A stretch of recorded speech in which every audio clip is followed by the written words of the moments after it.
good morning. We are so glad you're out here. Thank you for being here. I promise I will be short and sweet because it is a little chilly today.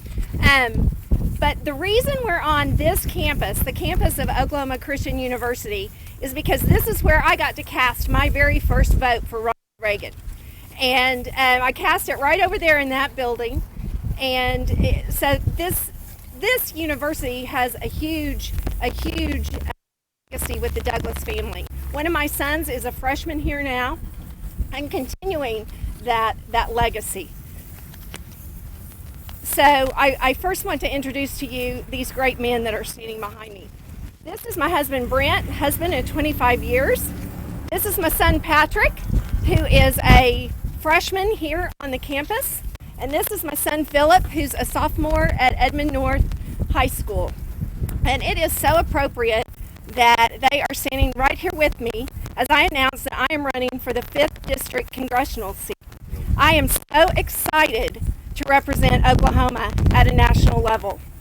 As a business leader and a banker, I have seen unlimited spending and debt that is just spiraling out of control.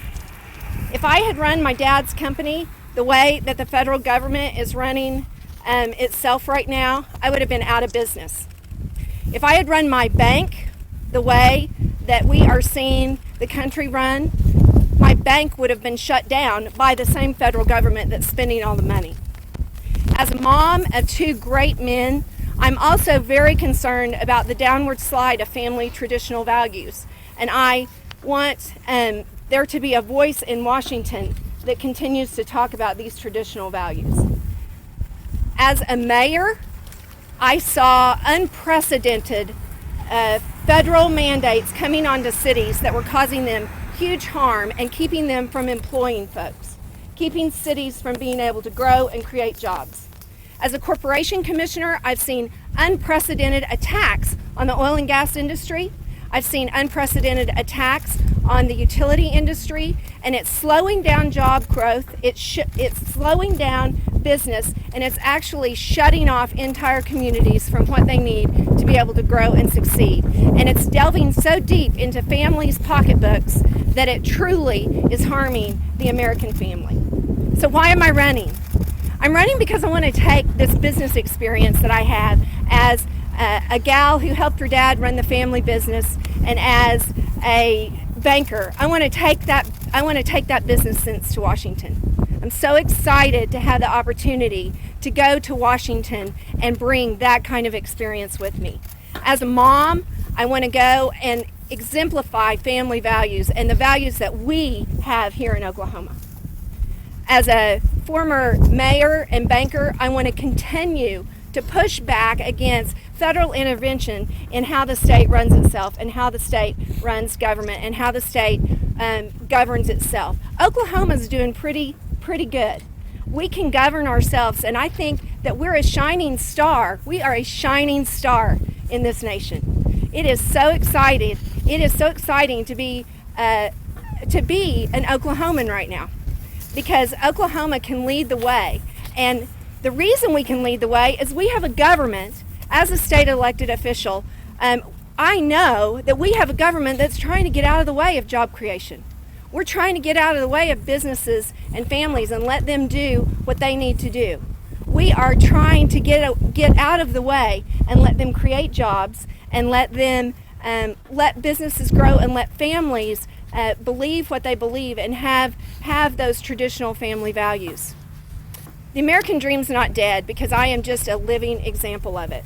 I have to tell you, I'm the daughter of a sheet metal worker, and yet with the values he and my mother taught me, I had the opportunity to go to school at this great university.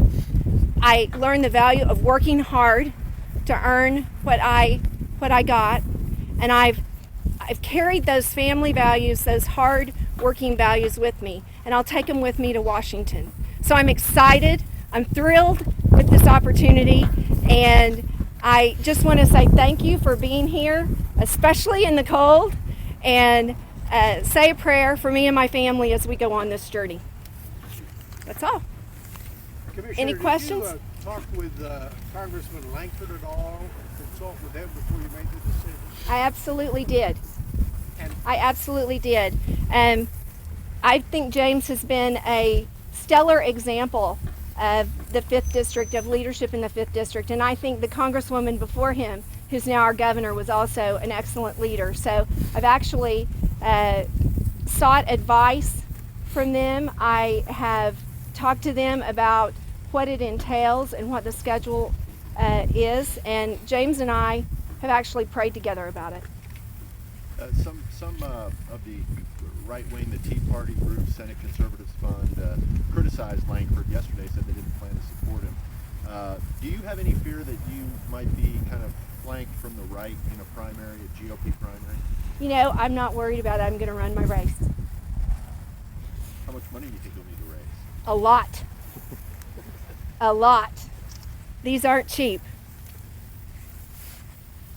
Any other questions? how long have you given it thought? Since I was 6. I said, seriously, I can honestly tell you that when I was 5 years old, I came in and told my dad that I had just learned that there was a president of the United States, and he set me down on his lap and told me I could be that. So I remember the influence my dad had on me from a long time ago. But this particular role, I have given this some thought for a few months. I've been thinking about it, and I had to make a decision whether I was going to run for Corporation Commission or this, and when this opportunity came up, I decided that this was the place I needed to go. So members of Congress are maybe about as popular as journalists. They have this reputation of partisan bickering. Do you feel like you could be someone who could work with Democrats in the Senate or the administration? Back towards the mic a little bit. Certainly. Thank you. Find common ground. Is that something that you feel like you could do as a candidate? Well, I think I've shown that I can do that, because as a mayor, I had to work with different political parties, and I had to get the city I was the mayor of moving forward in the right direction. But I have conservative values. I'm a conservative girl, and I intend to take those conservative values with me to Washington. So I'm certainly willing to talk, but I'm not going to compromise my values. What are your feelings about preserving Social Security? I think we're going to have to look at Social Security. I think it's an important consideration that the folks in Washington have been looking at for a long time, and I want to be one of the voices. I think when we talk about spending and we talk about debt, that's necessarily a question that we have to look at. And when we have unprecedented spending in this country, we have a spending problem, and we're going to have to look at that. Any more questions? Good. Thanks, guys. All right, thank you. Thanks for showing up and being here in the cold. Thanks to OC folks, The too. next news conference will be inside Ward Forum. Okay, thank you. Thank you. It will. I promise. Election